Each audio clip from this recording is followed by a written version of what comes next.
नेहरू के तथाकथित लेगेसी को जीवित रखने के लिए कांग्रेस पार्टी ने न जाने कितने महानुभावों को, हो सकता है वो कांग्रेस के हो या कांग्रेस के बाहर के लोग हो,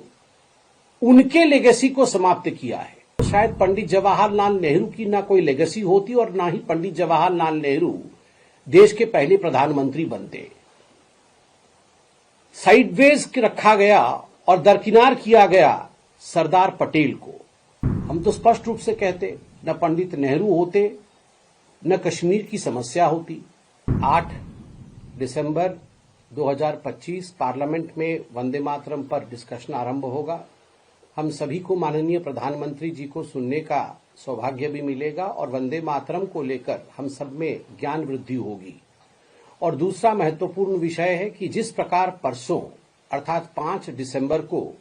सोनिया गांधी जी ने एक कार्यक्रम के दौरान कहा था कि द रूलिंग डिस्पेंसेशन अर्थात भारतीय जनता पार्टी नेहरू जी के लेगेसी को मिटाना चाहती है। Bharatiya Janata party is trying to wipe out the legacy of Pandit Jawaharlal Nehru. जहां तक सोनिया गांधी जी और सोनिया गांधी जी के वक्तव्य का सवाल है, हम आरंभ उनके वक्तव्य से ही करते हैं। सोनिया गांधी जी का यह कहना था कि Congress parliamentary party CPP chairperson के नाते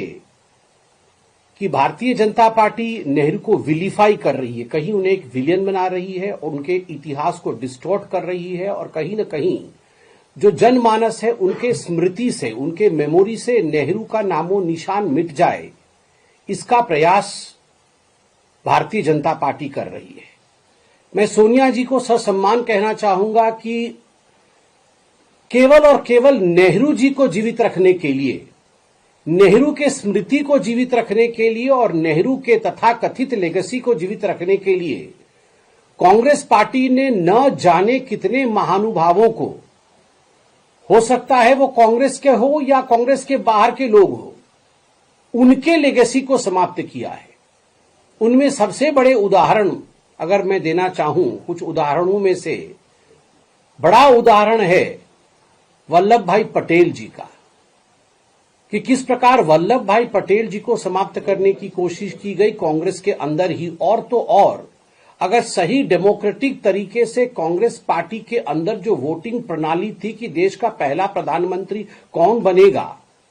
अगर उसे फॉलो किया जाता तो शायद पंडित जवाहरलाल नेहरू की ना कोई लेगेसी होती और ना ही पंडित जवाहरलाल नेहरू देश के पहले प्रधानमंत्री बनते। साइडवेज रखा गया और दरकिनार किया गया सरदार पटेल को। ठीक उसी प्रकार सुभाष चंद्र बोस जी को कई वर्षों तक जिस प्रकार उनकी उपेक्षा की गई और जिस प्रकार उनके विषय में कम करके आंकने की कोशिश कांग्रेस पार्टी ने किया है, वह भी आप जानते हैं। केवल इतना नहीं, उससे बड़ी बात है कि बाबा साहेब अंबेडकर जिन्होंने भारत के संविधान को रचा, who was the chairman of the drafting committee of the Indian constitution, उनके साथ जिस प्रकार का व्यवहार पंडित जवाहरलाल नेहरू का रहा, यह कोई छिपी हुई बात नहीं है, जनता जनार्दन जानती है। और मैं धन्यवाद दूंगा आदरणीय प्रधानमंत्री श्री नरेंद्र मोदी जी का कि उन्होंने भारत के सदन में यह मौका भी दिया। जब संविधान के विषय में चर्चा हो रही थी तब हमें मालूम पड़ा कि जो चिट्ठी आदान प्रदान, पत्राचार हुए थे अंबेडकर जी और अंबेडकर जी के साथ नेहरू जी का, उसमें अंबेडकर जी ने नेहरू जी के विषय में क्या कहा है, नेहरू जी के प्रति अंबेडकर जी की क्या सोच थी, यह भी हमने देखा। और बदला किस प्रकार कांग्रेस पार्टी ने लिया, उसके लिए मैं एक कार्टून भी लेकर आया हूं। ये 2012 तक एनसीईआरटी के किताब में यह कार्टून मौजूद था, जहां आप देख सकते हैं पंडित जवाहरलाल नेहरू किस प्रकार चाबुक चला रहे हैं अंबेडकर जी के ऊपर। और अंबेडकर जी कॉन्स्टिट्यूशन के जो दाता हैं, कॉन्स्टिट्यूशन के जो निर्माता हैं संविधान के, जिस संविधान के